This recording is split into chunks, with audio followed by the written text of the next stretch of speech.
নমস্কার, সকলে নিশ্চয়ই খুব ভালো আছেন। বং ফুড ফিয়েস্তার একটি নতুন ভিডিওতে আজকে আপনাদের সকলকে স্বাগত জানাই। আশা করি থাম্বনেল দেখে সবাই বুঝে গেছেন আজ আমি আমার রান্নাঘরে কি বানাতে চলেছি। হ্যাঁ, ঠিক ধরেছেন, আজ আমার রান্নাঘরে আমি বানাবো চিতল মাছের মুইঠা। তাই আজকে আর বেশি কথা বলবো না, চলুন সবাই মিলে রান্নাঘরে যাই, কারণ চিতল মাছের মুইঠা বানানোর ঝক্কিটা কিন্তু একটু বেশি। তাহলে রান্নাঘরে যাই, লেটস গো। এই দেখুন, বাজার থেকে চিতল মাছের গাদাটা মাঝখান দিকে ফেরে এমনি করে আমি নিয়ে এসেছিলাম। চিতল মাছের মুইঠা করতে গেলে কিন্তু গাদাই দরকার হয়। এবার একটা চামচের সাহায্যে মাছগুলোকে আস্তে আস্তে কুড়ে নেব। এখানে আপনাদের একটা কথা আমি জানিয়ে রাখি, টাটকা মাছ এনে কিন্তু কুড়ালে হবে না, একটু রেখে দিতে হবে 2-1 দিন। এবার এখানে আলু সিদ্ধ করে নিয়েছিলাম, সেটা একটা গ্রেটারের সাহায্যে গ্রেট করে নিলাম, কারণ নতুন আলু তো, তাই যতই মাখুন একটা লাম্পস থেকেই যায়, তাই আলুটা গ্রেট করে নিলেই ভালো হবে। এই দেখুন, আমার আলু গ্রেট করা হয়ে গেছে। এই আলুটা এবার আমি মাছের সাথে মিশিয়ে দেব।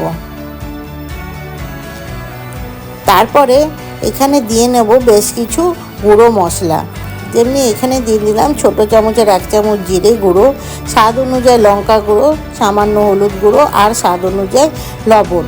এবার ভালো করে কিন্তু এগুলো মিশিয়ে নিতে হবে, ভালো করে চটকে চটকে, যেন মাছ মশলা আর আলু একদম মিশে যায়।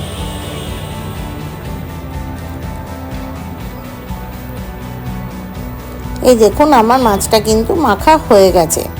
এবার হাতটা ধুয়ে এখানে একটু আমি সর্ষের তেল নিয়ে নেব, তারপর হাতের মধ্যে ভালো করে সর্ষের তেলটা মাখিয়ে এইভাবে ল্যাংচার আকারে করে নেব। এইভাবে আমি সমস্ত মাছটা দিয়ে কিন্তু এইভাবে ল্যাংচার আকারে করে নেব। আমার যা মাছ ছিল এখানে, তাতে আমার 4টে এরকম মুইঠা আমার তৈরি হয়েছে। অনেকেই ছোট ছোট করে, আমি কিন্তু আমাদের বাড়িতেও দেখেছি মাকে এমনি বড় বড় করে করতে।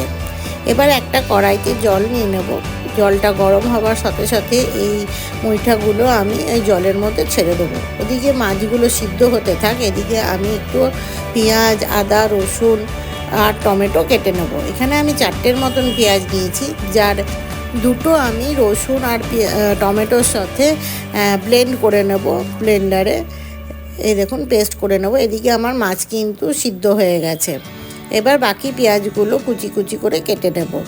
মাছ সিদ্ধ হয়ে গেছে কি করে বুঝবেন? যখন এটা মাছগুলো জলে ভেসে উঠবে তখনই বুঝবেন মাছ সেদ্ধ হয়ে গেছে। এরপরে মাছগুলোকে আমি গোল গোল করে এভাবে কেটে বেশ অনেকটা কড়াইতে তেল গরম করে লাল লাল করে ভেজে নেব। এরপর যে আলুগুলো আমি কেটে রেখেছিলাম ডুমো ডুমো করে, ওই আলুগুলোও কিন্তু ভালো করে তেলের মধ্যে লাল লাল করে ভেজে নিতে হবে। আলু ভাজা হয়ে গেছে, এবার সেই তেলে পেঁয়াজগুলো দিয়ে একটু লালচে করে ভেজে যে মশলাটা আমি পেস্ট করে রেখেছিলাম সেগুলো দিয়ে, তাতে গুঁড়ো মশলা, নুন, হলুদ, লঙ্কা গুঁড়ো, একটু জিরে গুঁড়ো দিয়ে সামান্য জল দিয়ে মাছ আর আলুগুলো দিয়ে ফুটতে দেব। দিয়ে দিলাম একটু গরম মশলাও। এবার ফুটে গেলে আমার কিন্তু চিতল মাছের মুইঠা একদম রেডি। তো যদি রেসিপিটা ভালো লেগে থাকে তাহলে অবশ্যই একটি লাইক, শেয়ার ও সাবস্ক্রাইব করতে ভুলবেন না। ঘরে অবশ্যই একবার ট্রাই করবেন। আর দেখা হচ্ছে নেক্সট কোনো ভিডিওতে। ততদিন সবাই খুব ভালো থাকবেন। বাই।